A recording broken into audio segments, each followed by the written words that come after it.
واقعہ کربلا تاریخ کا دردناک واقعہ ہے۔ یہ اقتدار کی جنگ نہیں تھی، اقدار کی جنگ تھی۔ دو شخصیتوں کی لڑائی نہیں تھی، دو نظریات کا ٹکراؤ تھا۔ یہ حق اور باطل کا معرکہ تھا۔ یزید ظلم کا استعارہ ہے، حسین ابن علی امن کی علامت ہے۔ یزید جبر کا پتلا ہے، حسین صبر کا پیکر ہے۔ یزید اپنی بدطینت فطرت اور اپنی طبع ناہموار کے باعث دنیا پر ذلت و رسوائی، ظلم، جبر، جور و زیادتی کی علامت بن کے ابھرا، اور حسین ابن علی رضی اللہ تعالی عنہ حق و صداقت کا نشان بن کے ابھرا۔ کربلا کے تپتے ہوئے ریگزار میں حسینی اور یزیدی دو کردار سامنے آتے ہیں۔ اقبال نے کہا تھا، موسیٰ و فرعون و شبیر و یزید، ایند و قوت از حیات آید پدید،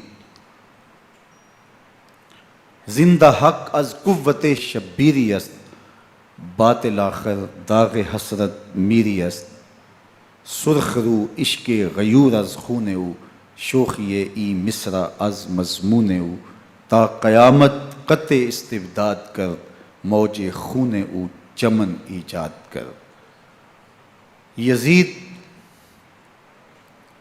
بہدل کی بیٹی محسون کا ناپاک بیٹا تھا، اور حسین محمد عربی کی بیٹی فاطمہ کا شہزادہ تھا۔ یزید دمشق کے اطراف میں سرجون اور جریر اختل جیسے اوباشوں کے جرمٹ میں پل کے جوان ہوا۔ حسین کے گھر کا دروازہ مسجد نبوی کے اندر کھلتا تھا۔ یزید نشے میں دھت ہو کر کے نمازیں چھوڑ دیتا تھا۔ حسین کی کربلا کے اندر بھی نماز تہجد قضا نہیں ہوئی۔ یزید ظلم کا دوسرا نام ہے، حسین امن کی علامت ہے۔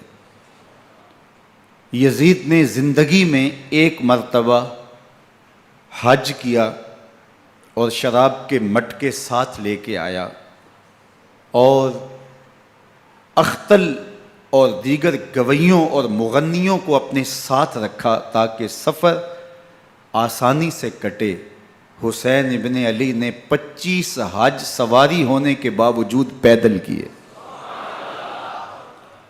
یزید حج بیت اللہ کے بعد مدینہ المنورہ آیا اور شراب کی ایک مجلس بپا کی۔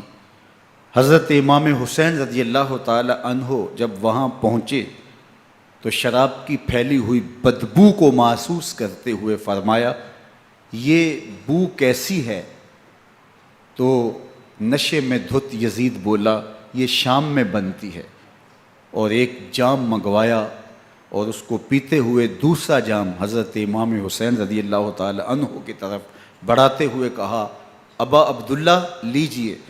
تو حضرت امام حسین رضی اللہ تعالی عنہ نے فرمایا، میں اس کی طرف دیکھتا بھی نہیں ہوں، اور پھر وہ عشقی اشعار پڑھنے لگا۔ جب یزید کی شراب نوشی کا منظر امام حسین رضی اللہ تعالی عنہ اپنی آنکھوں سے دیکھ چکے تھے تو مجھے بتاؤ، یزید کے ہاتھ پہ امام حسین کا پاک ہاتھ کیسے آتا؟ حضرت امام حسین رضی اللہ تعالی عنہ جس ماحول میں پلے تھے، جس ماحول میں پرورش پائی تھی، جس ماحول میں رہے تھے، وہ پاکیزہ اور تقدس مآب ماحول تھا۔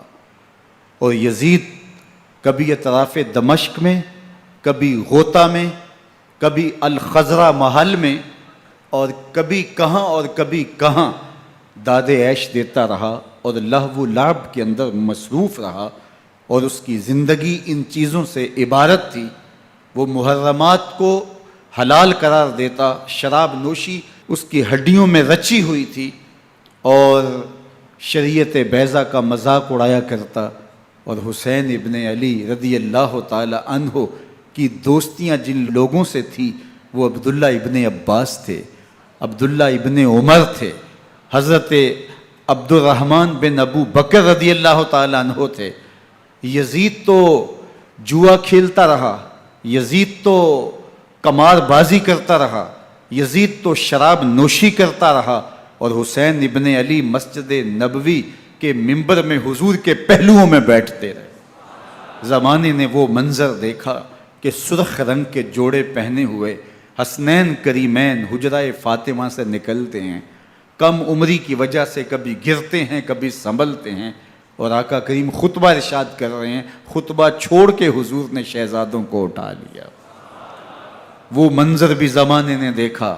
حضرت عبداللہ بن شداد کہتے ہیں کہ حضور سجدے میں تھے اور سجدہ اتنا طویل ہو گیا، ہمیں لگا یا تو وحی کا نزول ہو رہا ہے یا پھر اللہ کا حکم آ گیا اور اللہ کے محبوب کی روح قبض کر لی گئی۔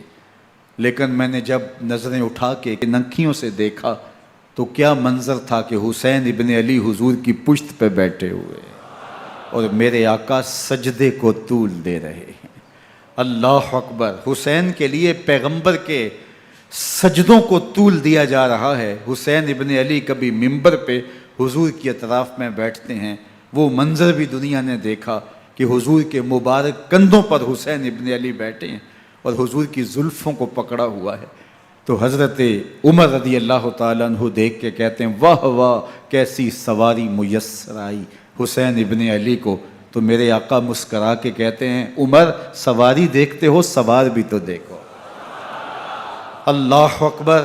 حضرت اسامہ بن زید بن حارثہ رضی اللہ تعالیٰ عنہ فرماتے ہیں رات کا ایک پہر گزر گیا اور مجھے حضور سے کوئی کام تھا، میں آقا کریم کی خدمت میں حاضر ہوا، در دولت پہ دستک دی، حضور تشریف لائے تو چادر اوڑی تھی، بکل کی ہوئی تھی میرے حضور نے، تو میں نے اپنی حاجت کہی تو حضور نے میری حاجت پوری کر دی۔ لیکن ایک منظر میں نے دیکھا کہ حضور نے جو چادر کی بکل فرمائی تھی اس کے اطراف میں پہلوؤں میں ابھار تھے جس طرح اندر کوئی ہو۔ مجھ سے نہ رہا گیا، میں نے پوچھ لیا، میں نے کہا بندہ نواز چادر کے اندر کیا ہے؟ فَكَشَفَهُ، تو حضور نے چادر کو کھول دیا۔ فَإِذَا الْحَسَنُ وَالْحُسَيْنُ عَلَىٰ وَرِكَيْهِ، تو کہتے ہیں میں نے اپنی آنکھوں سے دیکھا ایک پہلو سے امام حسین لپٹے ہوئے تھے، ایک پہلو سے امام حسن لپٹے ہوئے تھے۔ فرمایا یہ میرے بیٹے ہیں، یہ میری بیٹی کے بیٹے ہیں، اے اللہ میں ان سے پیار کرتا ہوں، تو بھی ان سے پیار کر، جو ان سے پیار کرے اس سے بھی پیار کر۔ ان کی محبت کا درس دیا، ان کے پیار کا سبق پڑھایا، کہا ان سے پیار کرنے والا میرے سے پیار کرنے والا ہے، ان سے بغض رکھنے والا میرے سے بغض رکھنے والا ہے۔ ان کی تکلیف حضور کو بے چین کر دیتی تھی۔ حضرت سیدہ فاطمہ الزہرا رضی اللہ تعالی عنہ کے گھر کے قریب سے گزرے تو حضرت امام حسین کے رونے کی آواز آ رہی تھی، تو آقا کریم علیہ السلام نے فرمایا کہ فاطمہ حسین کو چپ کرواؤ، الا تعلمی ان بقاءہ یوزینی، تو جانتی نہیں حسین کا رونا مجھے دکھ دیتا ہے۔ حسین ابن علی کو حضور رونے نہیں دیتے تھے، ان کو دکھی نہیں ہونے دیتے تھے، کیونکہ رسول اللہ صلی اللہ علیہ وسلم جانتے تھے کہ یہ کتنے دکھ سہے گا، کتنی تکلیفوں سے گزرے گا اور کتنے مصائب سہے گا۔ زمانے نے وہ گھڑیاں بھی دیکھیں کہ حضرت حذیفہ بن یمان رضی اللہ تعالیٰ عنہ فرماتے ہیں کہ میں حضور کی خدمت میں نماز مغرب کی ادائیگی کے لیے حاضر ہوا، اور میں نے یہ اجازت خاص طور پہ اپنی ماں سے اس شرط پہ لی تھی کہ امی آپ مجھے اجازت دیں، میں حضور کی خدمت میں حاضر ہوتا ہوں، مغرب کی نماز بھی ادا کروں گا اور پھر حضور سے عرض کروں گا حضور میرے لیے اور میری ماں کے لیے بخشش کی دعا کر دیجئے۔ ماں نے اس شرط پہ اجازت دے دی اور میں حضور کی خدمت میں آ گیا، نماز مغرب ادا کی، سلام پھرا تو میرے دل میں آرزو تھی میں حضور سے عرض کروں حضور میرے لیے اور میری ماں کے لیے مغفرت کی بخشش کی دعا کر دیں، لیکن حضور عبادات میں ذکر میں نوافل میں ایسے مشغول ہوئے کہ میں آرزو رکھنے کے باوجود بھی عرض نہ کر سکا۔ خیر نماز عشاء کا وقت ہوا، اذان پکاری گئی، حضور مصلی پہ آئے، نماز پڑھی، سلام پھرا، تو میرے دل میں پھر خیال آیا کہ ماں سے ایک نماز کی چھٹی لی تھی، نمازیں بھی 2 ہو گئیں، ماں نے جاتے پوچھنا ہے حضور سے میرے لیے اور اپنے لیے مغفرت کی، بخشش کی دعا کروائی تھی، تو کیا جواب دوں گا؟ اور حضور اٹھے اور کاشانہ اقدس کی طرف چل دیے۔ اب میرے دل میں یہ خیال رہ کے آ رہا تھا کہ ماں کو کیا جواب دوں گا، میں تو حضور سے بخشش و مغفرت کی دعا کروا ہی نہیں سکا۔ جب حضور چل پڑے تو غیر ارادی طور پہ میں بھی حضور کے پیچھے چل پڑا۔ چلنے میں تھوڑی سی رفتار تیز ہو گئی، جس سے قدموں کی آہٹ پیدا ہوئی، تو جب آواز پیدا ہوئی تو حضور نے رخ پھیرے بغیر فرمایا من ھذا، میرے پیچھے پیچھے کون آ رہا ہے؟ پھر خود ہی کہا حذیفہ تو نہیں؟ تو میرا دل دھڑک رہا تھا، قلت نعم، میں نے کہا جی حضور میں حذیفہ ہوں۔ فرمایا ما حاجتک غفر اللہ لک ولامک، کیا کام ہے؟ اللہ تجھے بھی بخش دے، تیری ماں کو بھی بخش دے۔ اب جو کام تھا وہ جنبش لب سے پہلے ہی ہو گیا، یہاں تو لفظوں کا سہارا بھی نہیں لینا پڑتا، وہ بند لبوں کی بولیاں بھی سنتے ہیں۔ اقبال بولا ہے فروغت صبح آثار و دہور، چشم تو بی نندائے ما فی الصدور، تیری نظر تو سینوں کے چھپے راز بھی دیکھتی۔ تو کہا ما حاجتوں کا غفر اللہ لک ولامک، اللہ تجھے بخش دے، تیری ماں کی بھی مغفرت کر دے، کیا کام ہے؟ اب جو کام تھا وہ تو ہو گیا۔ تو میرے حضور نے ارشاد فرمایا حذیفہ سنو، ابھی ایک فرشتہ آیا ہے جو اس سے قبل دھرتی پر پہلے کبھی نہیں آیا، آج پہلی مرتبہ اللہ سے اجازت لے کے 2 کام کرنے آیا ہے، ایک تو مجھے سلام کرنے آیا ہے اور دوسرا خوشخبری دینے آیا ہے کہ آپ کی بیٹی فاطمہ جنتی عورتوں کی سردار ہے اور حسن اور حسین جنتی جوانوں کے سردار۔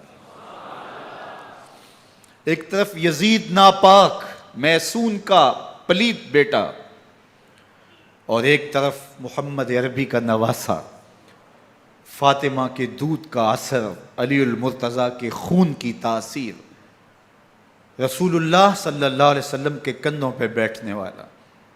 ایک دن حضور نے امام حسین رضی اللہ تعالیٰ عنہ کے ہاتھ پکڑ لیے اور ان کے پاؤں اپنے پاؤں پہ رکھے اور پھر فرمایا بیٹے آگے بڑھو، اور ان کے پاؤں حضور کی پنڈلیوں پہ آئے، پھر کہا بیٹے اور آگے بڑھو، حتیٰ کہ ان کے پاؤں حضور کی رانوں پہ آئے، پھر فرمایا بیٹا اور آگے بڑھو، تو ان کے پاؤں حضور کے مبارک بطن اقدس پہ آئے، پھر بازوؤں کو کھینچ کے اپنے قریب کیا اور حسین ابن علی کے منہ میں اپنی زبان رکھ دی، اور وہ اس طرح چوس رہے تھے جس طرح کھجور چوسی جاتی ہے۔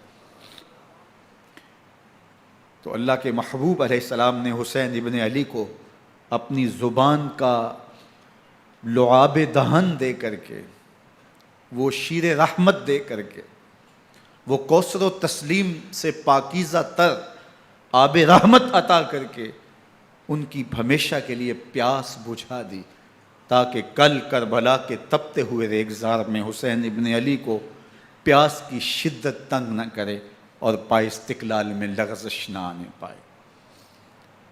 ان نازوں سے پالے ہوئے حسین کو، ان محبتوں سے پالے ہوئے حسین ابن علی کو امتحان بھی اتنے بڑے درپیش تھے۔ یاری تیری سونا پر ازمیشاں تیریاں اگ، سونا پرکھیا جامدہ ہے نال اگاں دے لگ۔ جتنا بڑا شخص ہوتا ہے اتنی آزمائشیں بھی بڑی ہوتی ہیں۔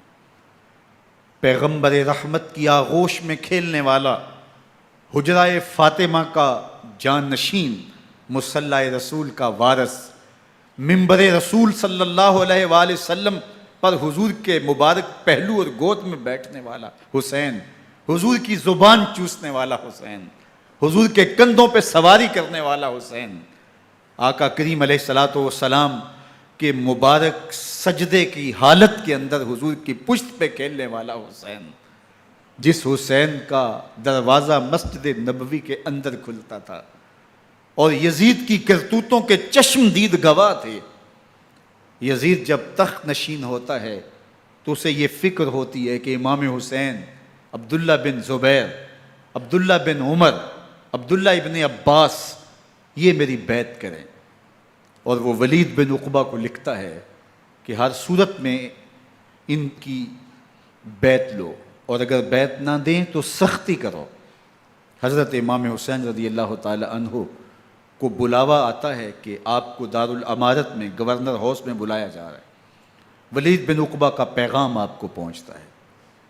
آپ اس وقت فرماتے ہیں کہ اس وقت جو پیغام پہنچا ہے وہ کسی خطرے سے خالی نہیں ہے، تو کچھ سواروں کو ساتھ لیا، کہا تم دارالامارت کے باہر کھڑے رہنا، اگر میری آواز بلند ہوئی تو اندر آ جانا، ورنہ تم انتظار کرنا۔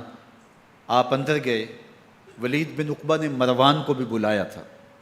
مروان بن حکم یہ گورنر مدینہ ولید سے پہلے رہ چکا ہے، تو اس نے مشورہ دیا کہ سختی کی جائے۔ خیر ولید بن عقبہ نے کہا کہ یہ خط ہے، حضرت امیر معاویہ کا انتقال ہو گیا اور یزید تخت نشین ہوا ہے، لہٰذا وہ آپ سے بیعت کا مطالبہ کرتا ہے۔ تو حضرت امام حسین رضی اللہ تعالیٰ عنہ نے فرمایا کہ میرے جیسا شخص یوں چھپ کے بیعت نہیں کر سکتا، اور آپ واپس پلٹے۔ مروان بن حکم نے ولید بن عقبہ کو کہا کہ یہ موقع ہے جانے نہ دیا جائے، اگر یہ نکل گئے تو دوبارہ تم قابو نہیں پا سکو گے، اور انہیں یہیں قتل کر دیا جائے۔ حضرت امام حسین رضی اللہ تعالیٰ عنہ نے یہ بات سن لی۔ کہتے ہیں حضرت امام حسین انہی قدموں کے بل واپس پلٹے اور مروان بن حکم سے مخاطب ہو کے کہا، مروان کیا بول رہا ہے؟ وہ خاموش ہو گیا۔ فرمایا تو جانتا نہیں ہم کون ہیں؟ آنا حسین ابن علی ابن ابی طالب، میں حسین ہوں، میں علی کا بیٹا ہوں، ہمارے گھر میں قرآن اترتا رہا ہے، وحی کا نزول ہوتا رہا ہے، اور یزید فاسق ہے، فاجر ہے، مسلمانوں کا قاتل ہے اور شرابی ہے، میں ڈنکے کی چوٹ پہ یزید کی بیعت سے انکار کرتا ہوں۔ بس حیدری کچھار سے محمدی شیر نکل آیا ہے۔ اب اوسان خطا ہو گئے، راستہ چھوڑ دیا، واپس آئے، سیدہ زینب سے ملے، کہا مدینے کو چھوڑنا پڑے گا۔ کہا بھیا کیا ہوا؟ کہا یزید بیعت لینے پہ مصر ہے اور میں کسی صورت بھی بیعت نہیں کروں گا۔ رسول اللہ کا مدینہ ہمارے خون سے لالا زار بنے گا، میں نہیں چاہتا کہ حضور کے شہر نور کی حرمت پامال ہو۔ دوستو وہ کیسا منظر ہوگا جب حسین ابن علی نے آخری حاضری حضور کے روضے پہ دی ہوگی۔ حاجی یا معتمر 10 دن کے لیے، 8 دن کے لیے، 20 دن کے لیے مدینہ المنورہ عارضی سکونت اختیار کرتا ہے، اور حضور کے روضہ انور سے، اس شہر نور سے، ان گلیوں سے، ان بام و در سے ایسا مانوس ہو جاتا ہے کہ جب واپس پلٹ رہا ہوتا ہے ان دعاؤں کے ساتھ کہ دوبارہ آنا بھی نصیب ہو، اور اسے لگتا ہے کہ میں دوبارہ بھی بلایا جاؤں گا، لیکن اس کے باوجود شہر حبیب چھوڑنا قیامت سے کم نہیں ہوتا۔ اعظم چشتی مرحوم آخری بار جب حضور کے روضہ انور پہ گئے تو بیمار تھے، ویل چیئر پہ تھے۔ باب بقی سے باہر نکلے تو خادم سے کہا کہ میری ویل چیئر پیچھے سے کھینچو تاکہ میرا رخ روضہ انور کی طرف رہے، اور وہ پیچھے سے کھینچتا چلا جا رہا ہے، اور جب باب مکہ سے پیچھے جنت البقیع کے قریب سے گنبد خضرا نگاہوں سے اوجل ہونے لگا تو اعظم چشتی مرحوم نے کہا، جان بدن سے نکلتی ہے اعظم، جان بدن سے نکلتی ہے اعظم، کوئی آسان ہے مدینے سے جدا ہونا، کوئی آسان ہے مدینے سے جدا ہونا۔ یہ اس شخص کی کہانی ہے جو 10 دن، 5 دن، مہینہ، 2 ماہ وہاں رہتا ہے، اور پھر اس شہر کو چھوڑ کے آنا اس کے لیے آسان نہیں ہوتا۔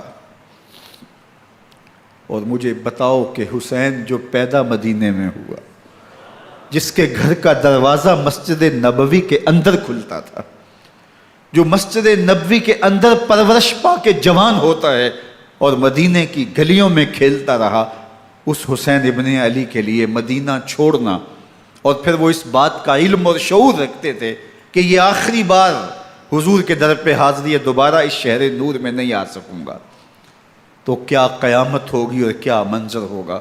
محمد بن حنفیہ کے علاوہ خاندان نبوت کے جتنے لوگ تھے ان سب نے شہر مدینہ کو الوداع کہا، اور رات کے موقع میں مدینہ المنورہ کو، مسجد نبوی کو چھوڑ کر کے مکہ کی جانب عازم سفر ہوئے۔ 3 شعبان المعظم کو مکہ المکرمہ پہنچتے ہیں، ادھر کوفیوں کے خطوط آنے شروع ہو جاتے ہیں۔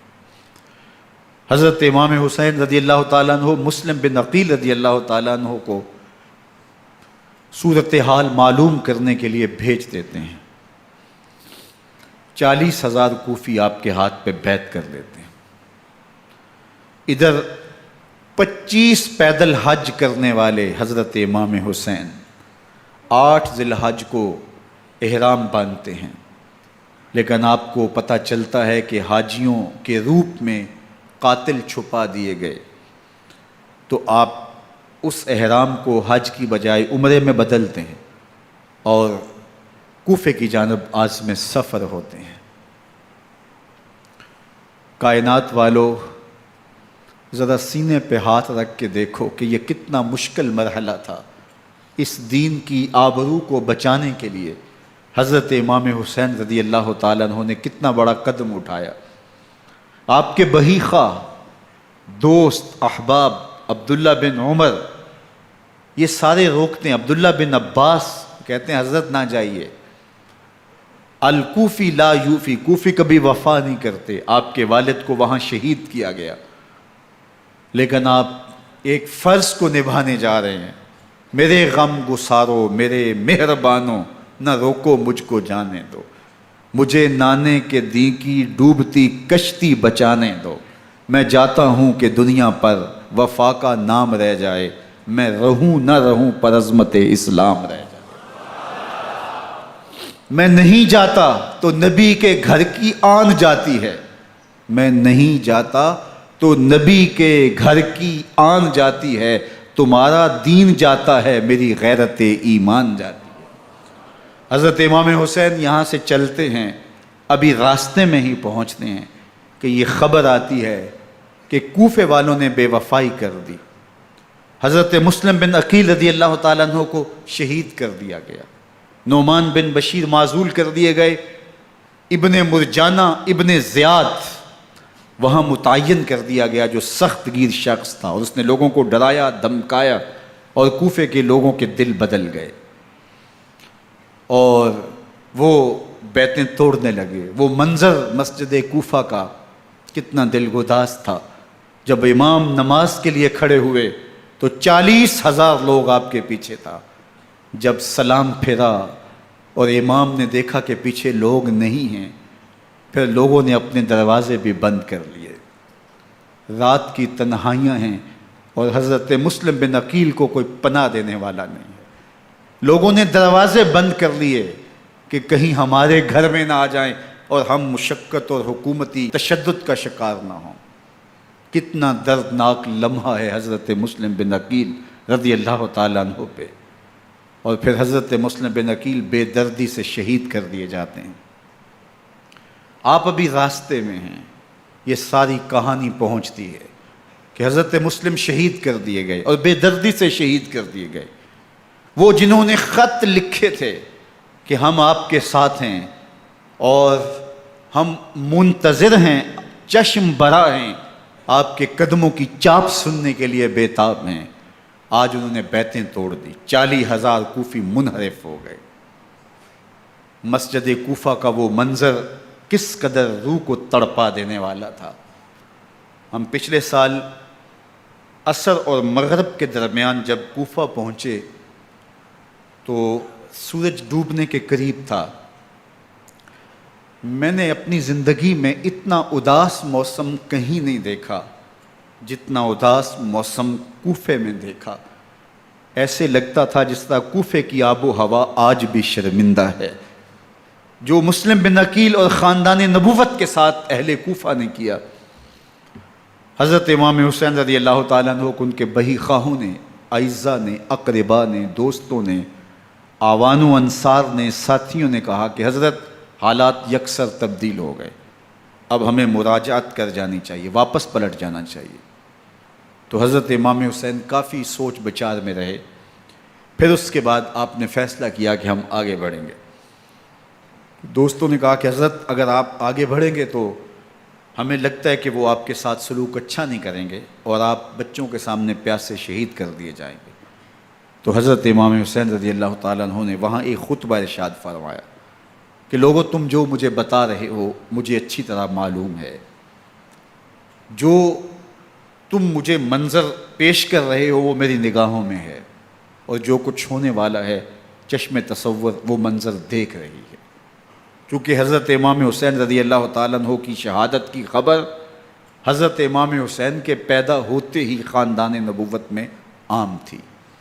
حضور علیہ الصلوۃ والسلام کو یہ بات جبریل امین نے آ کے بتائی تھی جب حسین ابن علی کے ساتھ حضور محبت کا اظہار کر رہے تھے، تو یہ جبریل امین نے آ کے کہا تھا حضور آپ کا یہ بیٹا ارض طف میں شہید کر دیا جائے گا، اور کربلا کی مٹی لا کے حضور کو دی اور ام سلمہ کو حضور نے عطا کر دی۔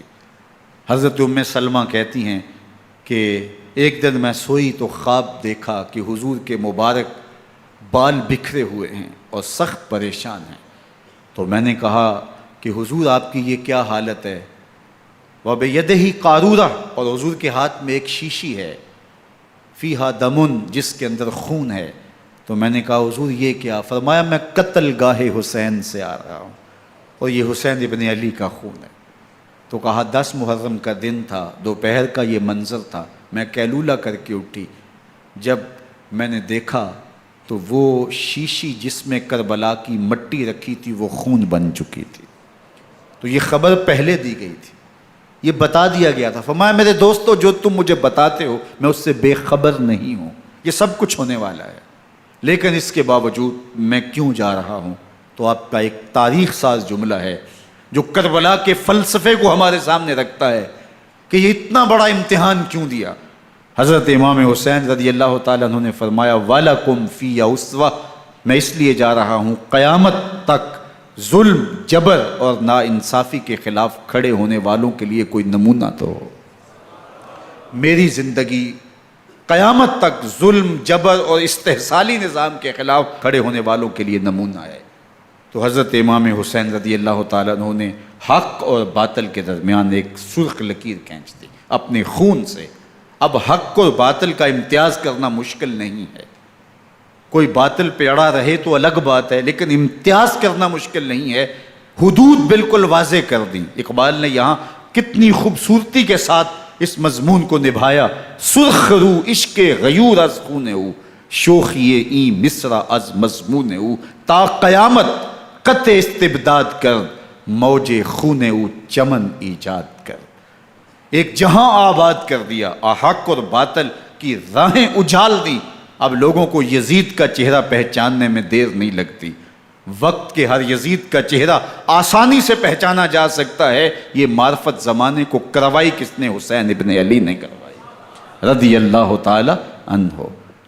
تو حضرت امام حسین نے فرمایا کہ جو میرے ساتھ ہونے والا ہے میں اچھی طرح جانتا ہوں، لیکن میں اس کے باوجود آگے بڑھوں گا۔ پھر بڑھے اور کربلا میں جا کے خیمہ زن ہو گئے۔ 7 محرم کو پانی بند کر دیا گیا، پانی بند ہوا تو کھانا بھی میسر نہیں تھا، لیکن ذکر پانی کا ہوتا ہے اس لیے کہ کھانے کے بغیر انسان کئی دن کاٹ لیتا ہے، لیکن پانی کے بغیر گزر نہیں ہوتی۔ تو فرات کی نہر سامنے اپنی موجوں کے ساتھ چمک رہی ہے، لیکن ایک قطرہ آب بھی آل رسول کو نہیں دیا جا رہا۔ کائنات کے اندر ایسے انوکھے امتحان بھی ہوتے ہیں۔ وارث ہوں ساقی کوثر کے، مالک ہوں حوض کوثر کے، اور بیٹے ہوں ساقی کوثر کے، اور آج ایک بوند پانی کی بھی میسر نہ ہو۔ صبر کا امتحان ہے، عزیمت کا امتحان ہے۔ حضرت امام حسین رضی اللہ تعالیٰ عنہ خیمہ زن ہو گئے۔ 3 دن تک پانی بند رہتا ہے، 9 محرم کو رات کی تنہائی میں حملہ آور ہونا چاہتے ہیں، لیکن آپ نے کہا کہ ہمیں اللہ کے حضور عبادت اور ذکر کے لیے وقت دیا جائے۔ ساری رات ذکر میں گزرتی ہے، عبادات میں گزرتی ہیں۔ رات کے اندھیرے میں آپ چراغ بجھا دیتے ہیں۔ آوان و انصار کو کہتے ہیں کہ ان کی دشمنی میرے ساتھ ہے، انہیں میرا خون چاہیے، اگر تم رات کی تاریکی میں نکل جاؤ تو میں تم سے کوئی مواخذہ نہیں کروں گا، اور یہ بھی تمہارا پیچھا نہیں کریں گے، اس لیے کہ ان کا مطلوب تم نہیں ہو، ان کا مطلوب میں ہوں۔ جب چراغ جلایا تو کوئی بھی نہیں گیا۔ مسلم بن اوسجہ کھڑے ہو کے کہتے ہیں حضرت اگر ہمارے بدن کو 70 بار کاٹا جائے اور جلایا جائے اور ہواؤں میں اڑا دیا جائے پھر بھی آپ کا ساتھ نہیں چھوڑیں گے۔ 70 سال کے بوڑھے ہیں حبیب بن مظاہر، کہتے ہیں حضرت آپ کو چھوڑ کے جائیں کہاں، آپ کو چھوڑ کے جائیں کہاں، کوئی ساتھ چھوڑنے کے لیے تیار نہیں ہے۔ پیاس ہے، سخت گرمی ہے، کربلا کا ماحول ہے، 72 افراد اور خاندان کی خواتین میدان کربلا میں خیمہ زن ہیں۔ دوسری طرف لشکر اعداء اشقیا 22,000 کی تعداد میں مقابلے میں، ایک روایت 30,000 کی ہے۔ ان صرف 72 پیاسے لوگوں کے لیے اتنے لوگوں کو جمع کرنے کا مقصد خوف زدہ کرنا تھا۔ شرط ہے کہ یزید کی بیعت کر لیں، محاصرے توڑ دیں گے، پانی دستیاب ہوگا، اعزاز و اکرام سے نوازا جائے گا، خزانوں کے منہ کھول دیے جائیں گے۔ لیکن حسین ابن علی کہتے تھے سب کچھ لٹ جائے گا، باطل کے ہاتھ پہ ہاتھ نہیں رکھوں گا۔ اللہ اکبر۔ اب صبح طلوع ہوتی ہے، عاشور کا دن چڑھتا ہے، سورج اپنی پوری تمازت کے ساتھ گرمی برسا رہا ہے۔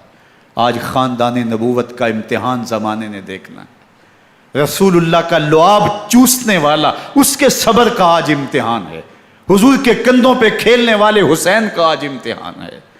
اللہ اکبر۔ حسین ابن علی تمام حجت کرتے ہیں میں نے تمہارا کچھ نہیں بگاڑا، میں نے کسی کا خون نہیں کیا، میں نے کوئی زیادتی نہیں کی، تم کیوں میرے قتل کے در پہ ہو؟ تم جانتے نہیں میں کون ہوں؟ میں تمہارے نبی کا نواسا ہوں، رسول اللہ صلی اللہ علیہ وآلہ وسلم کے کندھوں پہ کھیلتا رہا ہوں، حضور کا لعاب چوستا رہا ہوں، اور میں بوسہ گاہ رسول صلی اللہ علیہ وآلہ وسلم ہوں۔ لیکن ان اشقیاء کے دل پر کوئی چیز اثر انداز نہیں ہوتی۔ ایک ہور ہے، اللہ اس کے دل میں نرمی ڈالتا ہے۔ پہلے تو امام حسین کو گھیر کے لے کر کے آتا ہے، لیکن بعد میں وہ قافلہ یزید سے قافلہ حسین کی طرف آ جاتا ہے۔ امام حسین فرماتے ہیں تو دنیا میں بھی ہور ہے، آخرت میں بھی ہور ہے، آزادی مل جاتی ہے۔ باقی 22,000 کا لشکر جرار امام حسین کے قتل کے در پہ ہے۔ پھر تاریخ نے خاندان نبوت کا وہ انوکھا امتحان دیکھا۔ حضرت امام حسین کے بچے بالخصوص خواتین پیاس کی شدت میں حلق خشک ہیں۔ حضرت سکینہ تڑپ کے اپنے باپ سے کہتی ہیں کہ مجھے 6 ماہ کے علی اصغر کی پیاس نہیں دیکھی جا رہی۔ بچے کو ہاتھوں پہ اٹھاتے ہیں اور نہر فرات کے کنارے پہنچ کے فرماتے ہیں اشقیاء سے مخاطب ہو کے تمہارا معاملہ میرے ساتھ ہے، اس 6 ماہ کے بچے نے تمہارا کچھ نہیں بگاڑا، اور چلو بھر کے اس کا حلق سیراب کرنا چاہتے ہیں۔ ایک 2 شاخہ تیر آتا ہے جو حضرت علی اصغر کے گلے کو چیر دیتا ہے۔ راوی لکھتے ہیں کہ وہ عام تیر نہیں تھا، جانوروں کو شکار کرنے کے لیے جو بڑے تیر ہوتے ہیں وہ 2 شاخہ تیر تھا۔ وہ گردن کو کاٹ دیتا ہے، خون بہنے لگتا ہے، گردن لٹک جاتی ہے۔ حضرت امام حسین وہ بہتا ہوا خون اپنے چلو میں لیتے ہیں اور آسمان کی طرف اچھال کے کہتے ہیں مالک حسین کی یہ قربانی بھی قبول فرما۔ یہ تماشا لب بام نہیں ہے، بچہ بیمار ہو ڈاکٹر جواب دے دیں، ماں باپ کے ہاتھ پھول جاتے ہیں، زندگی کی سانسیں ابھی چل رہی ہوتی ہیں، لیکن ڈاکٹر کہے کہ یہ میرے بس کا روگ نہیں ہے، کہیں اور لے جاؤ، تو زندگی کا لف و نشر غیر مرتب ہو جاتا ہے۔ میں سلام پیش نہ کروں حسین ابن علی کو، 6 ماہ کا علی اصغر ہاتھوں میں دم توڑتا ہے، گردن لٹک جاتی ہے، خون بہہ رہا ہے، اب خیموں کی طرف بڑھ رہے ہیں، لیکن زبان پہ شکایت نہیں ہے، کہتے ہیں مالک حسین کی یہ قربانی قبول کر لے۔ اب خیموں کی طرف آنا، شہر بانوں ام رباب سیدہ زینب حضرت سکینہ سلام اللہ علیہا کا سامنا کوئی آسان کام نہیں تھا، لیکن حسین ابن علی آتے ہیں، شہزادے کو یہاں خیموں کے قریب رکھ کے کہتے ہیں کہ یہ حوض کوثر سے سیراب ہو گیا ہے۔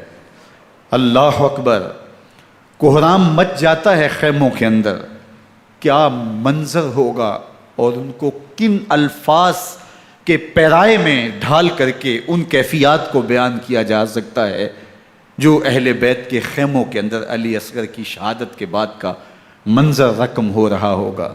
اللہ اکبر، ادھر اشکیا آوازیں دے رہے ہیں، مبارزت کے لیے پکار رہے ہیں۔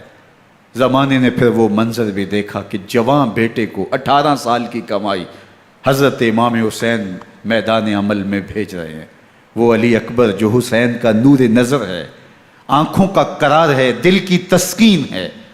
اور پھر حضرت علی اکبر جب گھوڑے کی زین سے فرش زمین پہ گرتے ہیں تو باپ کو آواز دیتے ہیں، اور حضرت امام حسین جو ہے وہ آگے جا کے بیٹے کی لاش اٹھاتے ہیں۔ اللہ اکبر، 18 سال کے بیٹے کی لاش کو کندھوں پہ اٹھا کے خیموں تک لاتے ہیں اور ہاتھ پھیلا کے کہتے ہیں مالک حسین کی یہ قربانی بھی قبول فرما۔ کبھی قاسم بن حسن کی لاش اٹھا کے لاتے ہیں، کبھی اون و محمد کی لاشیں اٹھا کے لاتے ہیں، بھتیجوں کی، بھانجوں کی، بھائی عباس کے کٹے ہوئے بازو اور زخموں سے چھدا ہوا لاشا۔ کیا کیا قیامتیں تھیں جو اس کربلا کے ایک میدان کے اندر نہیں توڑی گئیں۔ حضرت امام حسین پر دکھ پہ دکھ، تکلیفوں پہ تکلیفیں۔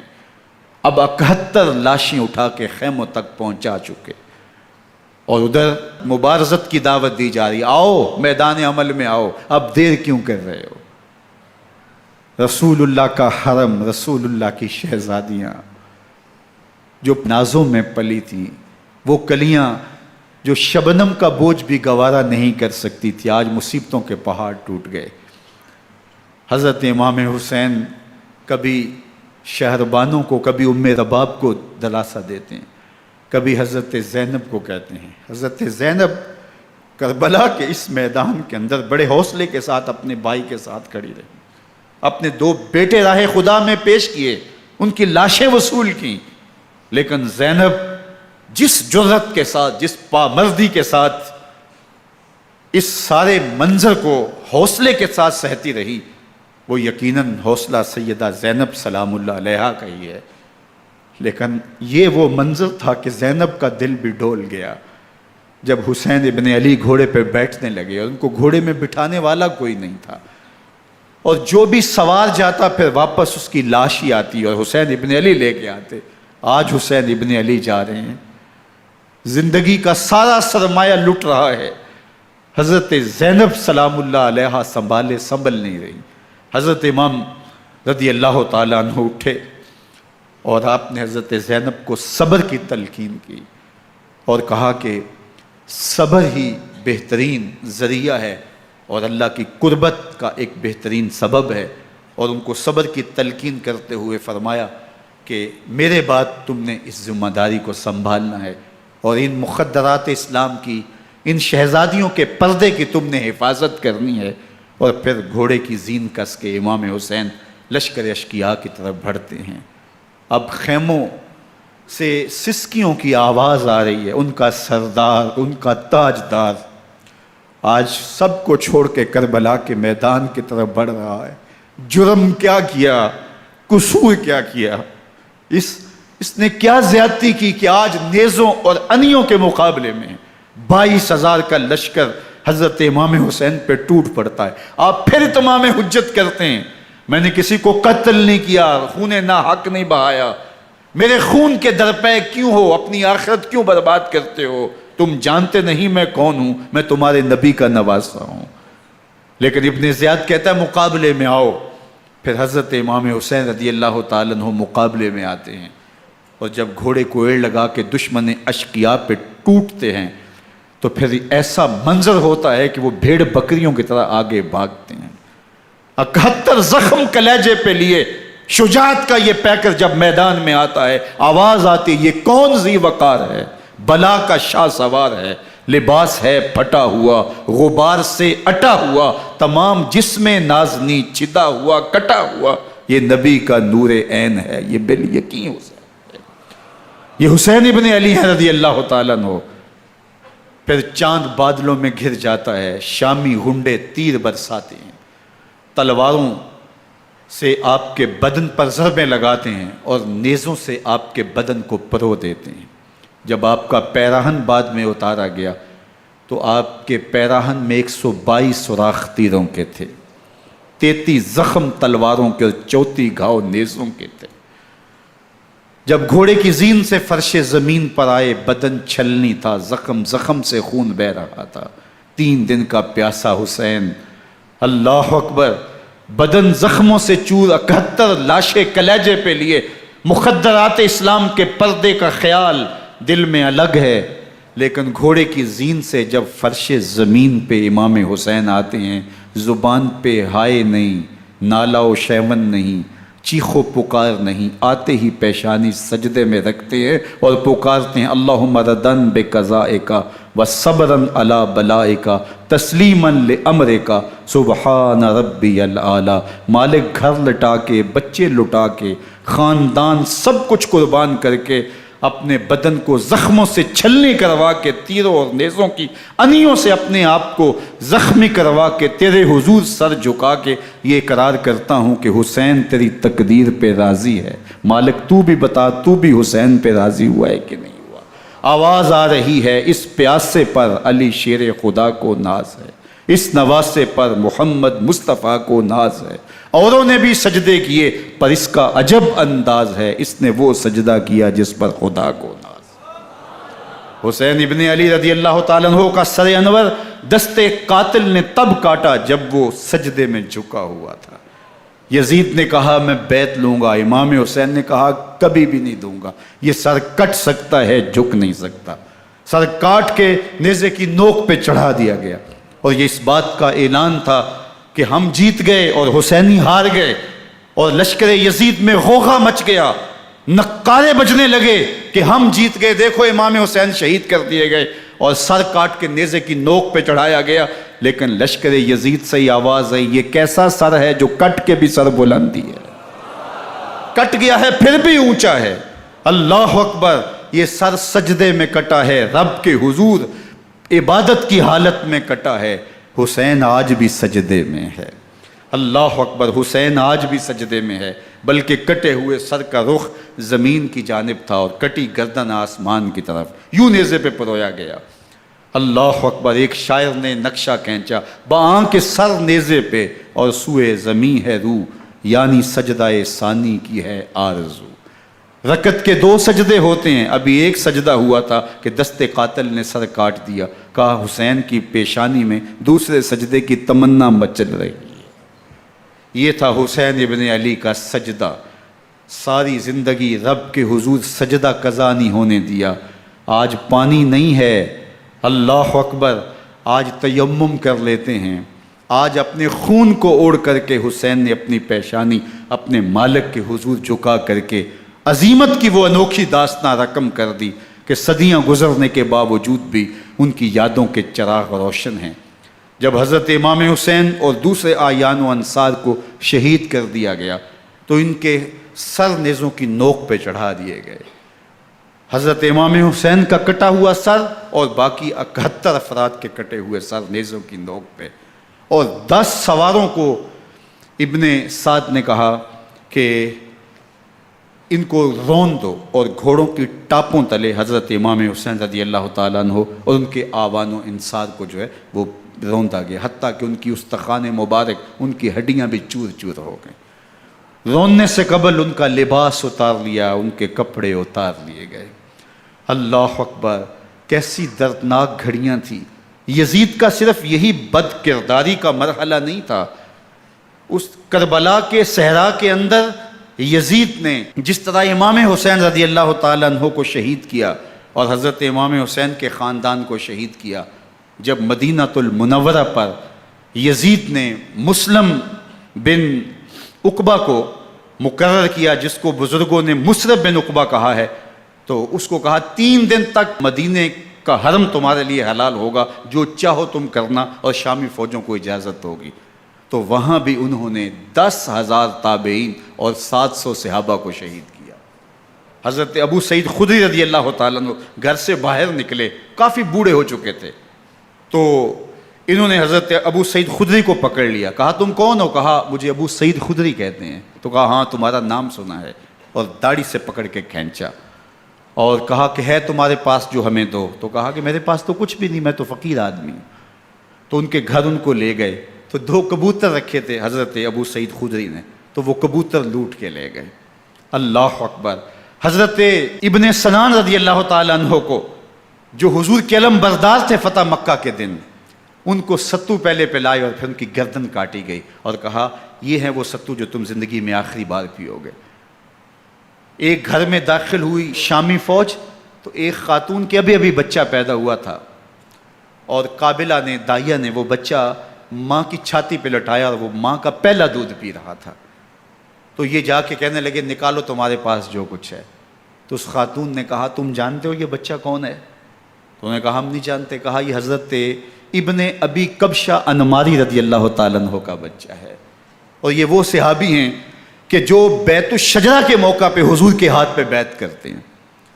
انہوں نے اس چیز کا لحاظ نہ کیا کہ جو کچھ ہے وہ ہمیں دو، ورنہ تیرے بچے کو نہیں چھوڑیں گے۔ تو ماں بچے سے مخاطب ہو کے کہتی ہے، ابھی بچہ پیدا ہوا ہے اور ماں سے پہلا دودھ پی رہا ہے، کہ بیٹے اگر میرے پاس کچھ ہوتا، وہ قیمتی سے قیمتی چیز بھی ہوتی، تیری جان کے لیے قربان کرتی، لیکن اس وقت میرے پاس کچھ ہے نہیں۔ تو ایک شکی آگے بڑھا اور بچے کو ایک ٹانگ سے پکڑ کے کھینچ کے دیوار کے ساتھ پٹک کے مارا، جس سے دماغ کا بھیجا نکل گیا۔ کیا کیا زیادتیاں نہیں کی۔ 700 صحابہ حرہ کے واقعہ میں شہید کیے یزید نے، اور 10,000 تابعین شہید کیے۔ مسجد نبوی میں ممبر رسول کے ساتھ گھوڑے باندھے، اور وہ ممبر رسول اور مصلی رسول کے قریب لید کرتے رہے۔ حضرت سعید بن المسیب فرماتے ہیں میں نابینا تھا اور حضور کے روضہ انور کے پاس بیٹھا تھا، اور یزید کے سپاہی آتے، جو بھی مسجد میں نظر آتا پکڑ کے لے جاتے، مجھے نابینا سمجھ کے چھوڑ دیتے، لیکن میں پریشان تھا کہ ظہر کا وقت ہوگا، عصر کا وقت ہوگا، مغرب عشاء کا وقت ہوگا، نہ اذان، نہ اقامت، نہ جماعت، تو کیسے مجھے پتہ چلے گا کہ نماز کا وقت ہو گیا، اور کیسی میری نمازوں کا کیا بنے گا؟ میں اس فکر میں بیٹھا تھا۔ لم ازل اسمع الاذان والاقامت من قبر رسول اللہ صلی اللہ علیہ وآلہ وسلم۔ فرماتے ہیں جب بھی پھر نماز کا وقت آیا، گنبد خضرا سے اذان کی بھی آواز آئی، اقامت کی بھی آواز آئی۔ 3 دن تک مسجد نبوی کے اندر گھوڑے بندے رہے، اور مدینہ کی حرمت پامال کی۔ مدینہ کے گھروں کے اندر یہ بدکماش داخل ہوئے، اور جو بدکاریاں انہوں نے کی کلیجہ منہ کو آتا ہے۔ 1002 شیزائیں ان بدکاروں کی بدکاریوں کی وجہ سے کنواری حالت کے اندر حاملہ ہوئی۔ 3 دن تک مدینے کا حرم انہوں نے پامال کیا، اور پھر مکہ المکرمہ میں کعبہ اللہ پر گولے برسائے، اور کعبہ کا غلاف جل گیا۔ وہ تو یزید مر گیا، اور حضرت عبداللہ ابن زبیر رضی اللہ تعالیٰ عنہ نے اپنی خلافت کا اعلان کیا۔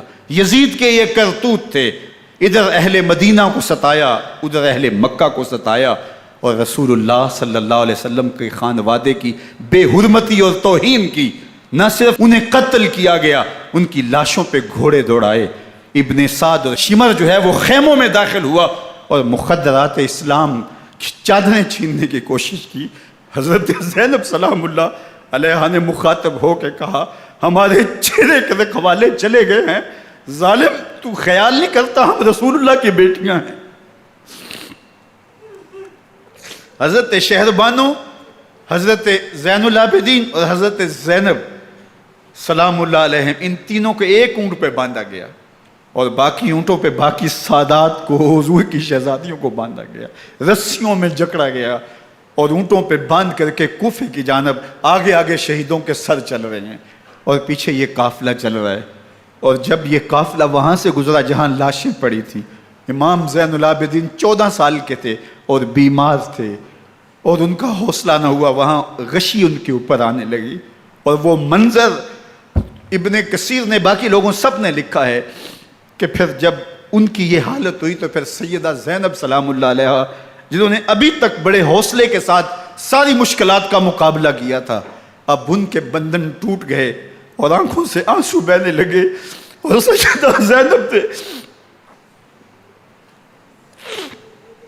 امام حسین رضی اللہ تعالیٰ عنہ کی لاش پہ کھڑے ہو کے، اور وہ روندی ہوئی لاش، ٹوٹی ہوئی ہڈیاں، اور وہ برینا بدن، کٹا ہوا سر نیزے کی نوک پہ، اور لاش یہ پڑی ہے، تو حضرت سیدہ زینب نے مدینے کی طرف منہ کر کے جو ہے وہ حضور سے فریاد کی، یا محمد آہو، یا محمد آہو، ھذا حسین بالآراء مزمل بالدماء، یا محمد آہو بناتوں کا سبایا۔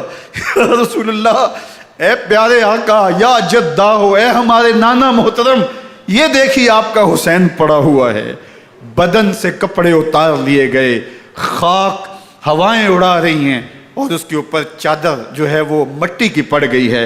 حضور آپ کی اولاد کاٹ دی گئی، اور پھر کہا بناتوں کا سبایا، حضور دیکھیے آپ کی بیٹیوں کے ہاتھ باندھ دیے گئے ہیں، اونٹوں پہ کس دیا گیا ہے، سر شہیدہ آگے آگے چل رہے ہیں، اور حضرت سیدنا امام حسین کا آگے آگے سر ہے۔ راستے کے اندر ایک جگہ آئی، رات گزری اور ان کو اتارا گیا۔ رات کا موقع تھا، ایک خاتون آئی اور اس نے کوئی کھانا پیش کیا ان کو، اور کہا کہ میں کسی زمانے میں حضرت سیدہ فاطمہ زہرا کی نوکری کیا کرتی تھی، ان کی لونڈی تھی، ان کی کنیز تھی، اور آج مجھے پتہ چلا کہ آپ لوگ گزر رہے ہیں، تو میں نے کہا کہ میں اپنی مخدومہ کے خاندان کی خدمت کروں۔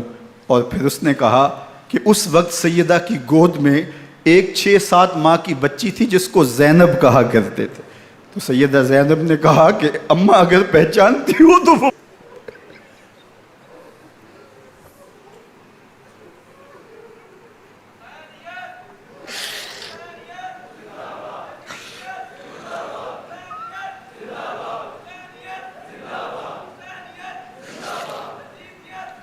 یہ تاراج اور لٹا ہوا کارواں پھر وہاں سے کوفے میں کیسے پہنچا، اور کوفے کے اندر سیدہ زینب سلام اللہ علیہا نے وہ یزید کے دربار میں، ابن زیاد کے دربار میں وہ جرأت آمیز جو باتیں کہیں، اللہ اکبر، زینب کی زبان میں علی کی خطابت بول رہی تھی، اور پھر دشمن اور دوست سارے رونے لگے، اور وہ کیا دل گداز منظر تھے۔ اور پھر یہ سروں کا قافلہ اور سادات کرام کا مشکیں کسی ہوئی ہیں اور اونٹوں پہ باندھے ہوئے، ان کو وہاں سے پھر قادسیہ اور قادسیہ سے پھر دمشق یزید کے دربار میں پہنچایا گیا، اور وہاں سے یہ لٹے ہوئے خانمہ برباد تاراج لوگ مدینہ المنورہ میں کیسے پہنچے، اور اہل مدینہ نے کیسے استقبال کیا، اور وہ منظر کتنا دلگداز تھا جب اہل مدینہ زینب سے پوچھتے تھے زینب حسین کہاں ہے؟